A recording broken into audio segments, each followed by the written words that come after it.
Hey, what's up, y'all? It's me here, Michael Franti, and welcome to this week's episode of the Stay Human podcast. I'm super pumped to have our guest this week. He's somebody who I've met across my many travels around the world, and he's just a really, really beautiful person. And so before we get started, I just want to give a big shout out to the great Gibson Guitars, as always, for sponsoring the podcast. And we love Gibson. I'm sure there's a Gibson within 10 feet of Frankie right now. There must be. So today's guest is country blues rocker Frankie Ballard. And he's received critical acclaim, including being selected by Rolling Stone as one of the 25 best country and Americana albums of 2016, with combined album sales of over 450,000 and over 150 million streams. Ballard continues to be a country music standout, mixing an American heartland rock sound with traditional country and blues. And I'm going to talk about this today because I was just listening over the last couple of days to a new record he's got coming out that's a gospel album. That's really, really super dope record. And so, Frankie, welcome to the Stay Human podcast. Hey, you blessed me by that intro, man. I'm going to have to get a copy of that. Man, you've done a lot. You know, it's funny how we go through music and we think, God, it's just the next song I got to write or the next show I got to do. And then you look back over the years and you go, man, I've actually done some shit. You know, it's kind of funny that way. It's crazy. Crazy in a way too, man. Yeah. Frankie, just before we dive into, you know, who you are and where you come from, where are you right now? I'm in Nashville, Tennessee at home, Music City, USA. Okay. And, how has it been for you, you know, this last year and a half with the pandemic and, you know, going from, you know, all of us being, you know, working, touring musicians to having to pivot and find new ways to do it and also just being at home more than ever? I tell you what, man, I almost feel guilty for saying this because it's been incredible. I tell you what, it's been incredible, man. My wife and I, she was pregnant for our first baby child, and Wow. We're getting ready for that. We're preparing for that. And all of a sudden, here comes February the 8th, 2020. This beautiful baby girl comes out, Pepper, certainly. And so right before all of the pandemic happened, we had Pepper. I was in the hospital room. It was all fantastic. We got all of the provisions, got in the teepee, closed the door, and we're first-time parents anyway, so we didn't really know what we were doing. We needed to really be on site, and we're prepared to kind of be in it together, helping each other learn and all that stuff. So the timing for us was perfect. I mean, the reason I said I feel guilty is because the spectrum of the human experience throughout this pandemic, that's one end, where the other end, people are completely down and out. They've lost everything. Sure. Their job's gone, everything's gone. So we were almost preparing for a season of being home when all of a sudden it fell upon us. So Michael, I haven't missed a single moment of my baby girl's life. Every little step in her development, I've been here. So I understand why. You are so lucky. You are so fortunate in that regard because that's the toughest part for, I would say, the majority of traveling musicians is just that there are moments and of elongated moments, you know, weeks, months, when we're away from the people that we love, you know, and especially when it's kids, especially when they're in the early years, early months, early days, it's like you see that development. It's like, you know, overnight they're doing new things. And I've had the same, you know, blessing on my end because my son is now 2 3/4, I guess you call it, to maybe 5/7. I don't know what it is, but somewhere around there. And he's had this last year and a half to be out here with me in Bali, and we're also, in addition to being in a yoga hotel here, we're also an organic farm. So we're out every day in the rice fields. He's got his little garden. We're picking tomatoes. We got fruits that we're pulling into the kitchen, and just seeing him out there every day. um, is inspiration for me as a father, just to marvel at it, as a as a shepherd to just sort of guide him, and then as a steward of the land here too. Okay. Um, I've done all these things that I haven't been able to do in 30 years of being a musician. It's just been amazing, and it's been food for my soul as a writer. Tell me how your life with your wife and Pepper has been food for you in what ways? Well, the entree was definitely my purpose changed. Okay. It's like, okay, man, here you are. You got this horsepower. You got these ideas. You've got this energy. Why do you do it? When your feet hit the floor in the morning, why? Why? Yeah. Why this? Why that? And then all of a sudden, here's Pepper, and here's this little family. And now my purpose is not for, my career, or because I want to buy a, bigger amplifier, or something like that. It's because this is something I can do to support these people and Yeah. provide for, and that really was a head snapper. Okay. It really, because I mean, my whole career has been just about me pursuing my dreams and writing the songs Mhm. that I wanted to write. You just think about it so differently when you have that responsibility. And those people, as you know, it's not just your responsibility. That passion that you have for your career all of a sudden is now shifted onto my family. Now I'm passionate about my family, and this is what I do for my family, but it's for them, So, Yeah.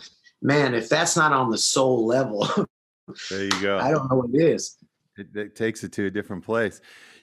When now that you're a dad and you're experiencing all the joys and all the challenges of it, how does it make you reflect on your father? Oh, that's a cool question. That's a cool question. I Tell don't me use about him words. first. Tell me a little bit about how you grew up and where you grew up, and do you have other Oh, brothers and sisters? And man, this is a deep. We're going deep quickly. My full proper name is Frank Robert Ballard IV. So wow, when somebody gives you that name, you don't really have a choice except to look at those men that came before you and go, well, I'm carrying this name. So what does that mean? And why did that happen? And who were they? And so I feel like on that level, I've always looked into my father and looked into my grandfather in a deeper way. But I grew up in Battle Creek, Michigan, which is known as the Cereal City. So, Michael, if you've ever had a Pop-Tart out there on the road, or a yeah, Nutri-Grain bar, yeah, you've had a taste of my hometown, Battle Creek, me and Tony the Tiger.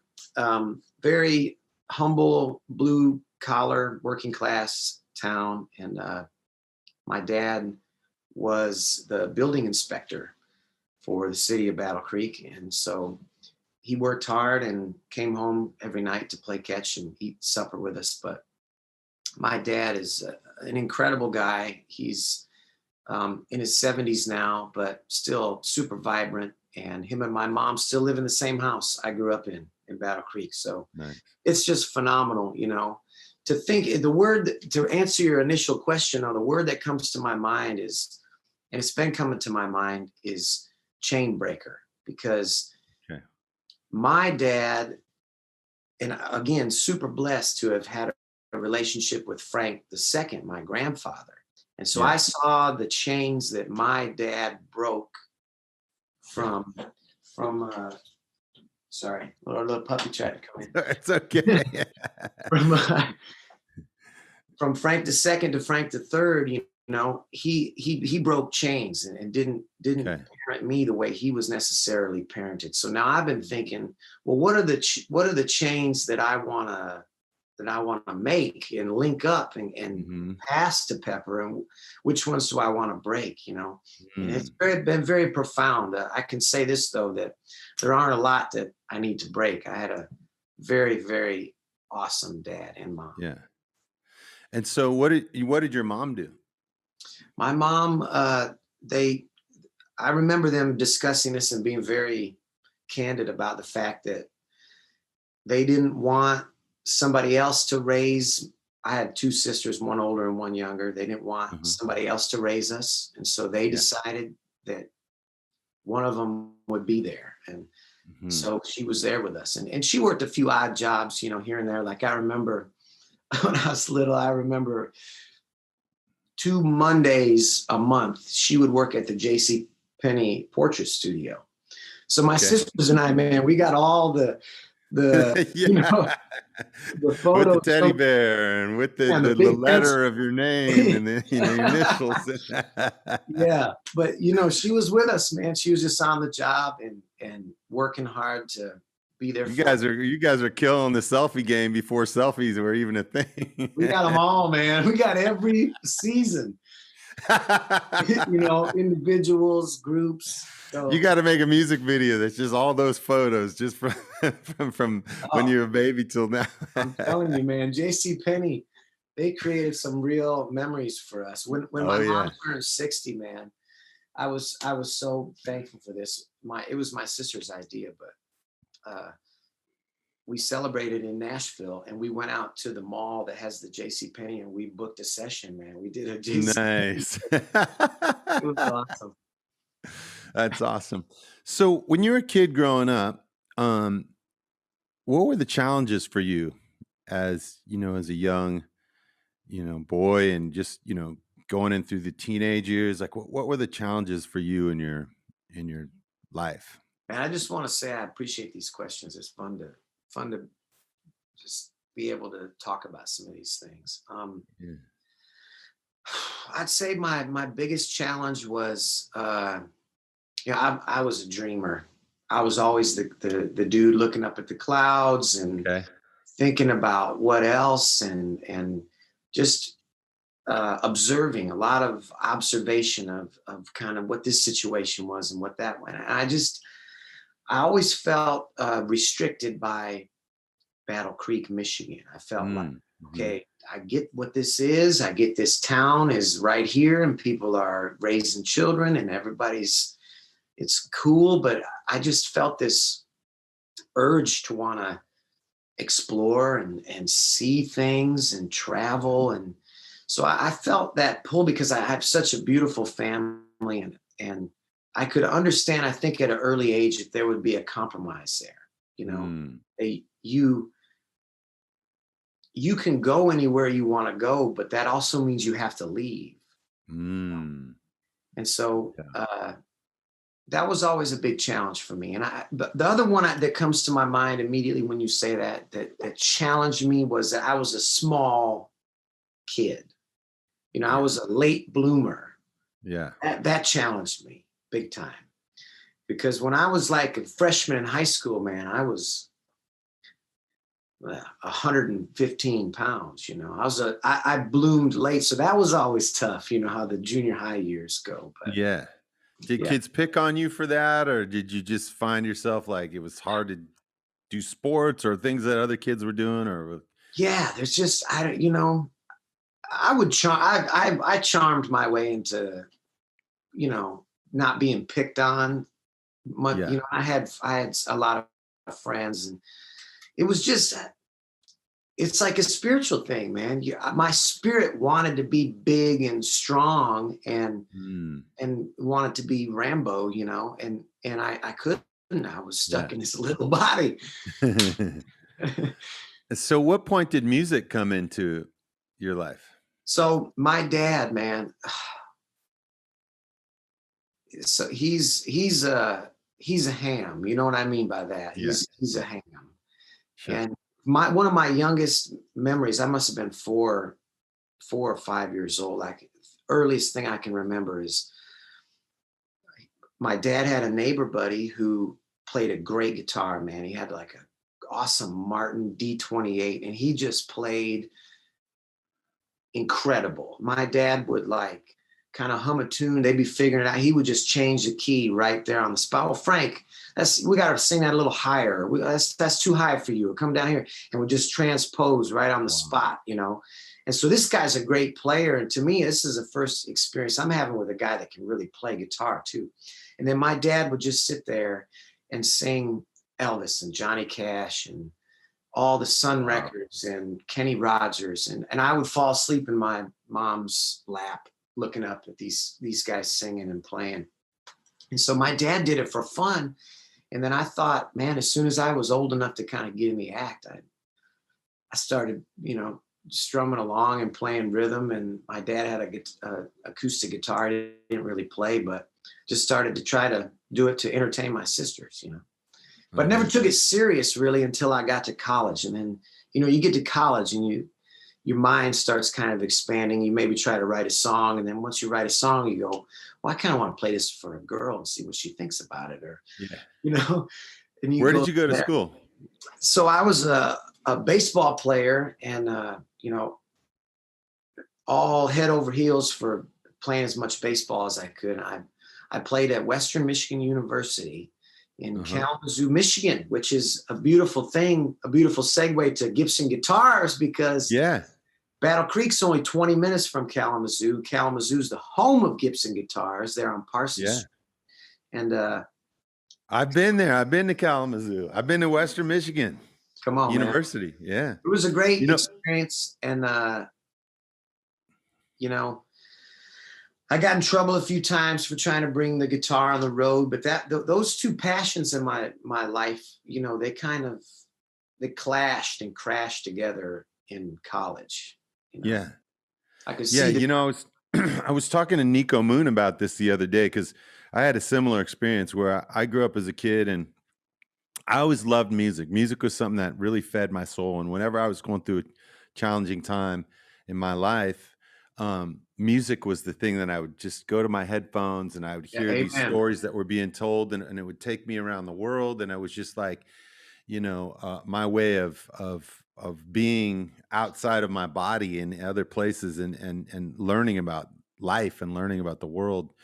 And I had a little band in high school. We just played a couple of gigs. But then when I got to university, I was playing basketball at the University of San Francisco. And there was something that happened to me in the first couple of years. It was like, it went from being this passion, this thing that I love to do, this thing that people go, oh, great game, Mike, and then it became like almost like a business, and the coaches became less, teachers, less secondary fathers and more like, businessmen who are trying to get a job done so they could keep their job, and I just kind of burnt out on it. I fell out of love with it. And at the same time, music was really kicking in for me. And I was, learning how to play instruments and starting to write my own songs. And I found that there was something that was in music that wasn't in sports, which is the music I could express myself through my body, but you didn't hear anything of what was in my mind. And through lyrics, I was able to write about what I was thinking and feeling. And that became more important for me. So you were talking about that. It's just kind of like the music and the sports coming together. How did that lead to you jumping all the way over to the music side? Well, that's so cool I so know exactly what you're talking about. It's cool that we share that. I'm sure you felt this, that you could look down the river, so to speak, with the sports career and kind of go, well, maybe I'm not destined for the big leagues anyway. Yeah. I don't know if there's going to become a last game for this old, kid here.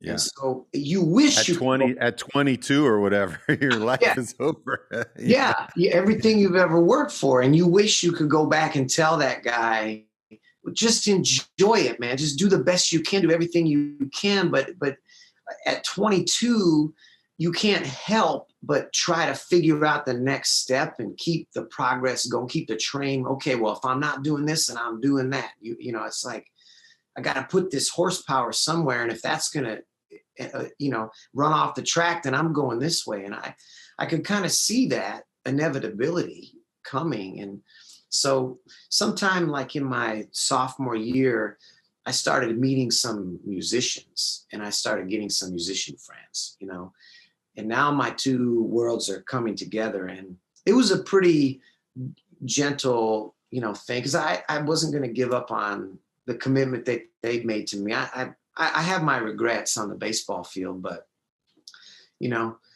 where I would stay after practice and take like an extra 1,000 ground balls, now when the whistle blows, I'm off to the blues jam, and it just kind of, and once my baseball career was over, I was in a blues band, and it was all music. Was there ever a point when you thought, all right, sports might seem like a little bit impractical of a career for me, so I'm going to do something really reliable?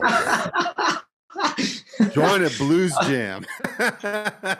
We'll be a blues man. Oh my God. Yeah. That's not exactly a reliable option. But you're a dreamer. So what was the dream at that time? Did the dream change, or was it just like, this is fun for me and I'm just going to roll with it and see what happens? I think the dream changed. I thought to myself, look, I can do this. I'm not saying I'm the best songwriter or the best guitar player, but I understand what's going on here, and I got some mojo working, and I want to grow this way. Yeah. I want to feed this wolf, Yeah.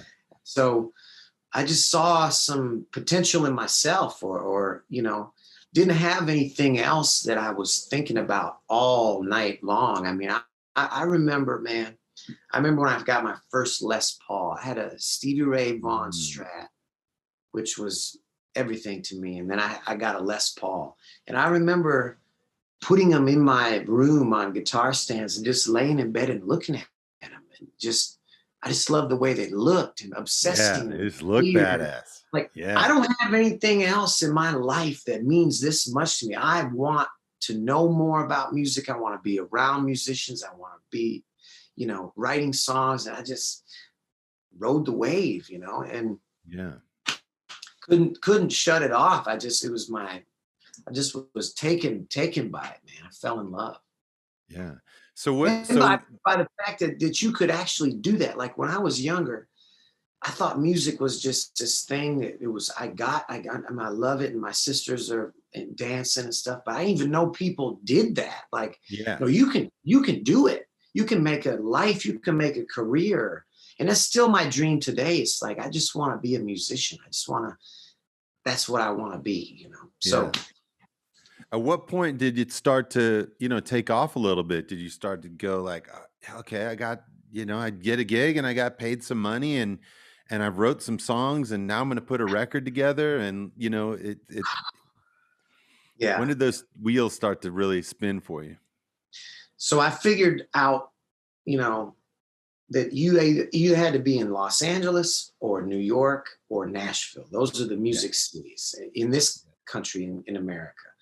Yeah. So what's the most, okay, Nashville. That's the most practical one, but I didn't want to up and move down here without anything going on. So I put a band together. We were playing regionally everywhere we could play every night, and, making a few bucks, and came down, started meeting people in Nashville, got a publisher, to take a meeting, played them some songs I wrote, and they were like, yeah, man, we'll give you a publishing deal. So when I got the publishing deal in 2008, that's when I finally moved down to Nashville. But man, I was gigging all the time, just nonstop gigging. Yeah. And when you got your publishing deal, did you think like, oh man, I've made it, like here we are? Or was it like, oh man, now what do I do now? Like what was going through your head? Well, so this is such a blessing. There was a man named Troy Tomlinson, who you might know at the time was the head of my publishing company. And he's like, look, man, we're going to pay for these showcases. We believe in you. Yeah. We're going to get some record labels in here in front of you. And they did that. We did a couple showcases, and Warner Brothers offered me a record deal. And so I immediately got swept up into them kind of pulling me along, before I even really knew what the Nashville music business was all about, or so I was very blessed in that way to get a quick start, when I finally got here. Yeah. But it took a while from there, but yeah. Tell me about that. So then what were the next steps of the journey? Did you guys go in and make a record and they link you up with a producer and you're like on the train now of this is crazy, man, because I had a 10-year relationship with Warner Brothers that just came to an end, and it was a peaceful end. 10 years is a long time to be on a very long time. Yeah. When you get signed, you're the hot new act, but then 10 years later, they've signed a lot of other hot new acts that it's just one of those things that has a shelf life, really. Yeah. And we did a lot of great business together, and I'm thankful for those people. But I'll tell you what, man, I learned a hard lesson right off the bat, because I was writing with a guy who was from Muscle Shoals. Sure. And we were writing some songs, and he's like, man, I'm going to produce this. I got you. He's the one that got me in the room with the publisher. And the first order of business at Warner Brothers was like, hey, man, this guy's not going to be your producer. Yeah. And so I immediately was introduced to the politics of, being on a major label and kind of taken to another producer, and then had to fight my way towards over the next several years towards the production that I was really kind of aiming at, which I eventually landed there with Marshall Altman, and we had some good success. But I wasn't ready for all that, man. I wasn't. Yeah, that's tough. It's hard because, again, like what we were talking about with sports is like, there's a certain point where it's like you're doing this for the love of it, and then there starts to be, politics and other people involved, and it starts to become a business. And as a musician, you have to make it a business. If you want to have longevity, you've got to be able to master that side of it just as much. And then you've also got to create the art that you want, that you feel great about going out and playing night after night, and the sound that you want to create. But when you're first starting, you're like, I don't have any idea how to do this. I'm just just did this in my bedroom, and I thought this sounded cool. Why can't it go on the radio? And then the label goes, well, it's got to be like this and this and this, and then it starts to become.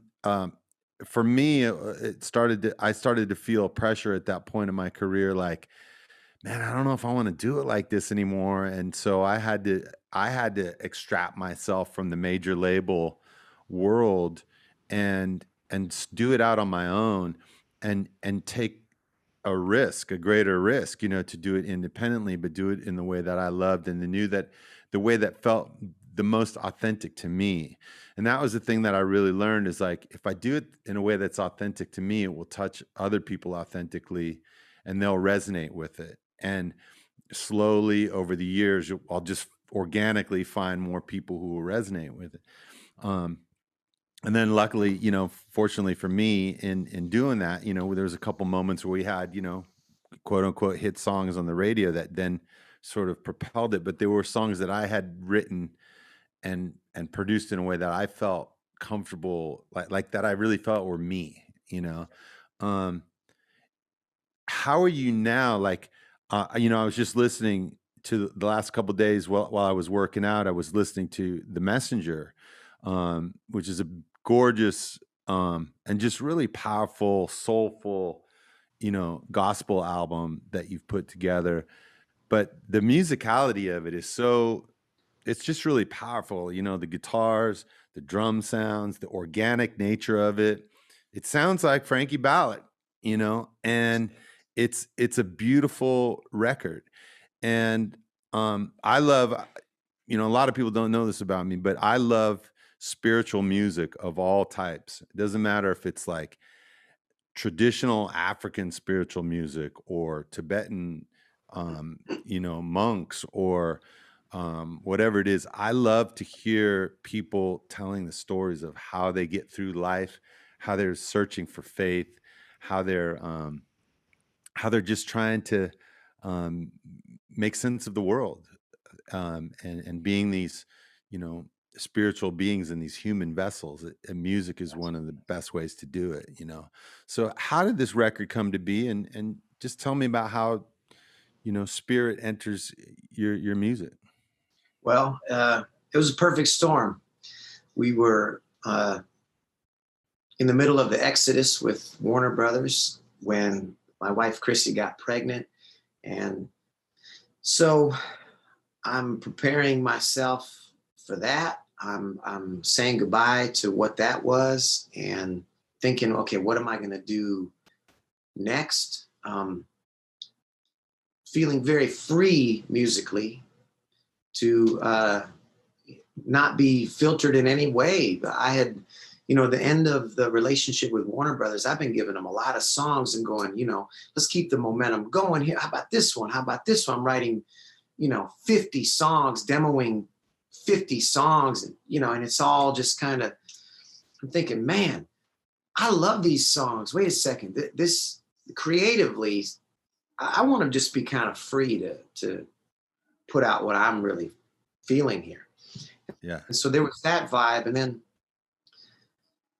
the pandemic hits, and, you know, I think I'd be very disingenuous to say that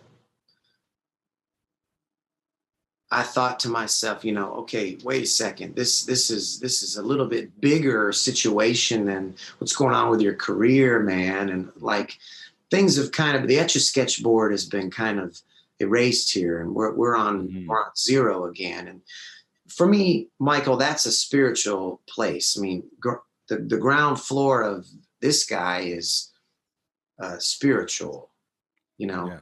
And I'm a believer. I'm a faithful believer in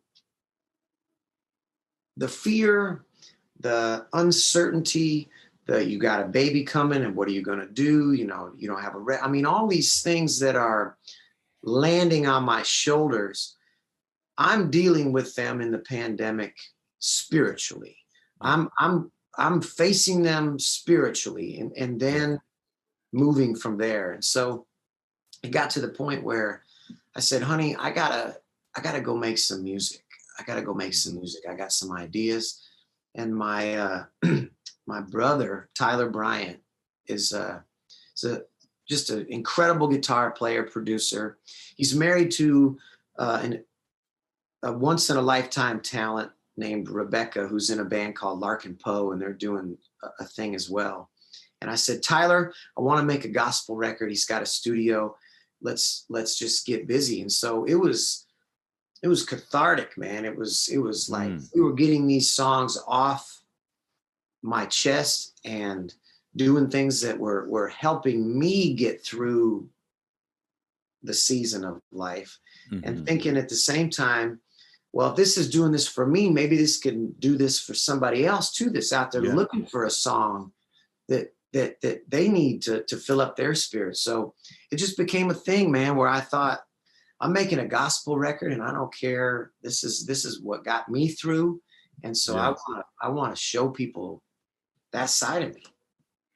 It really comes across in the record. You know, it's a very just super passionate record, and the songs are beautifully produced and played. And that's the thing that I look for in any record, is like, is this record listenable, you know? And what I found when I was listening to it, and I told you I was doing it while I was working out, you know, and it was giving me that energy, you know, that workout energy. You know, normally I'm in a gym and it's like, oops, oops, oops, oops, you know, but you know, I was in this gym the last couple of days where I was the only person in there, so I could put on what I wanted, you know. Awesome. And I just listened to it, and I was, you know, it's like sports. Just to go back to this a little bit, because you've been there, it's like sports and music really have a lot in common, because in sports, there's always these moments where you feel stuck and you're like, fuck, man, I gotta like run one more time. Like, can I really push through this? And your heart's pounding, everything in your body is telling you no.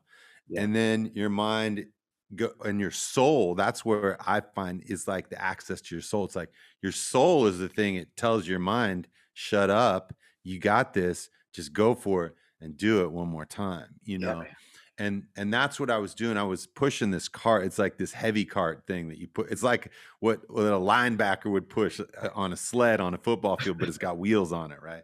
So you push it like 10 yards full sprint, then you turn around, you push it back the other way, and it gets harder each time you do it.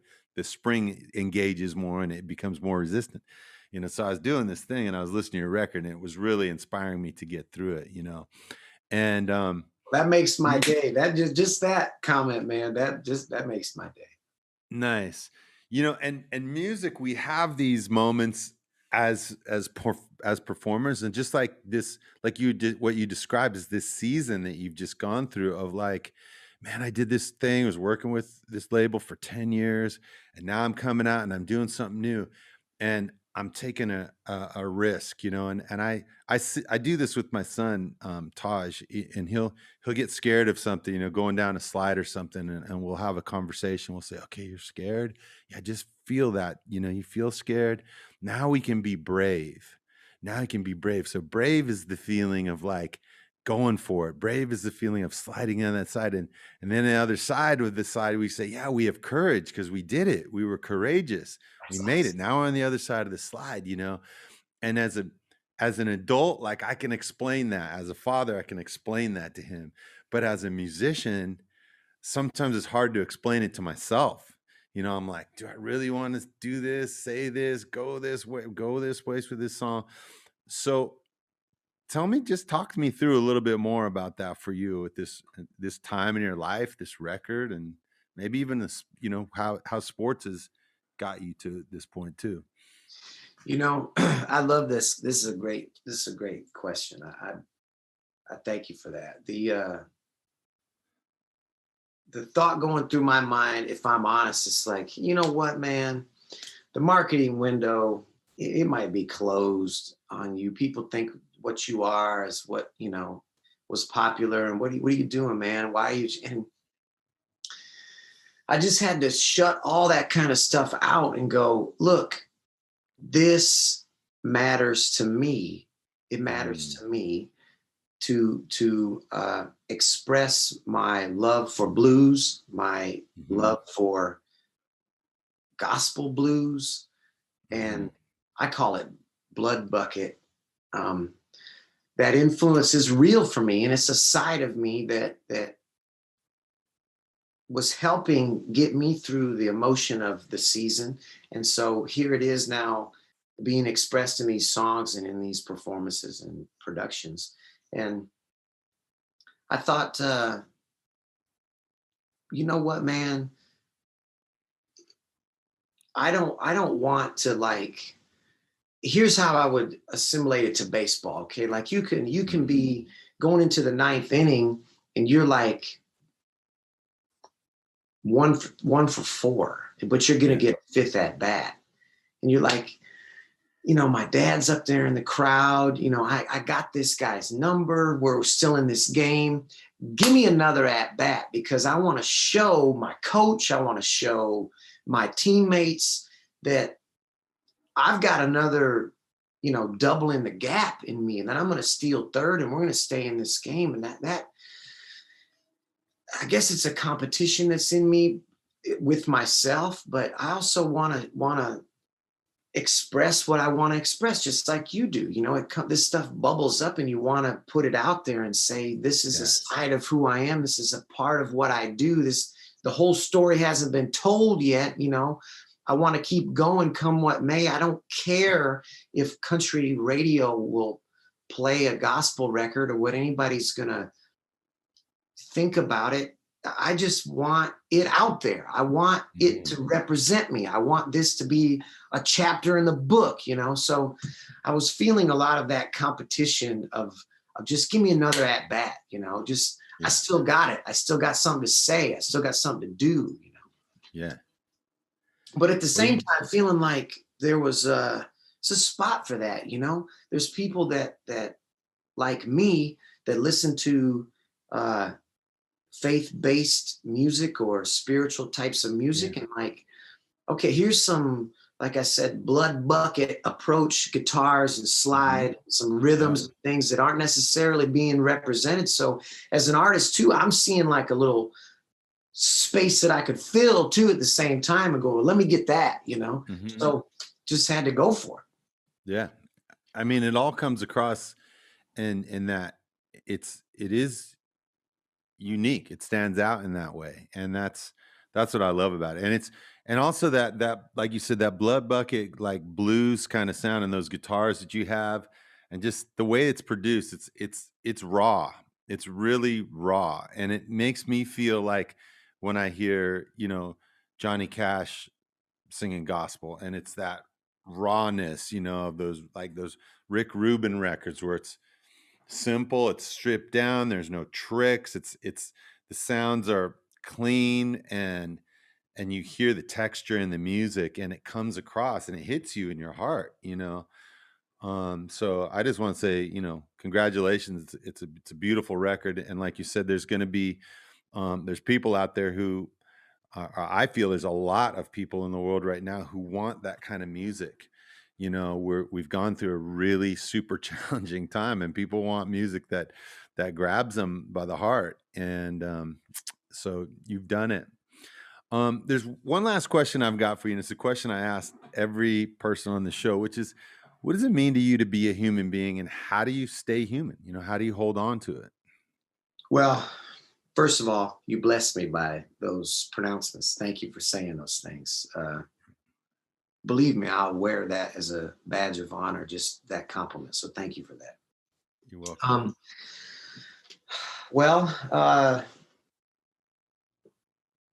I knew you were going to ask me this question. At least I had a feeling you were. And I don't know if this will lead us into a discussion but I think it could. Yeah. To me, what it means to be human at its most foundational level is to understand, Frank, you're a sinner. You're a sinner, bro. Know your nature. Now, know your flesh, know your nature, because your spirit, look, and I'm talking to myself here.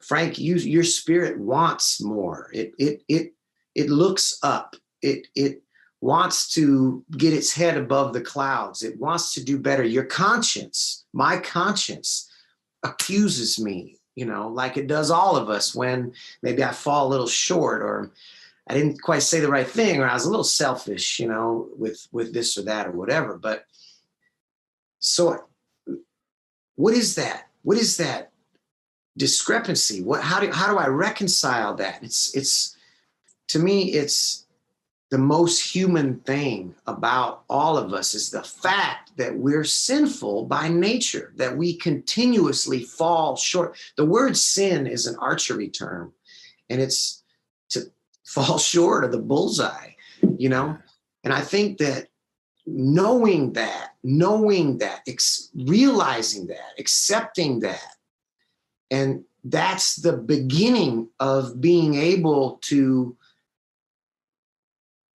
be human at all for me, because anything, whenever I tell myself, oh man, that was nice of you, what you did. It's like, look, man, you don't, Frank, again, I'm speaking to myself. You don't understand the profound nature of love your neighbor as yourself.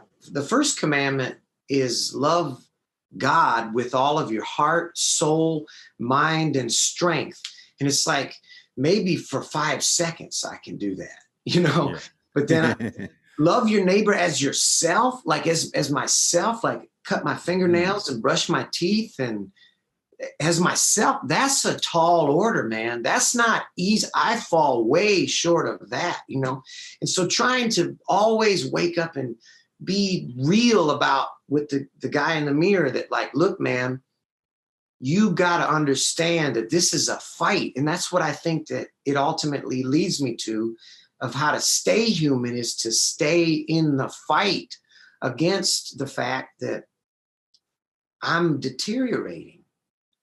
And that death is a real thing, man. It's all around us.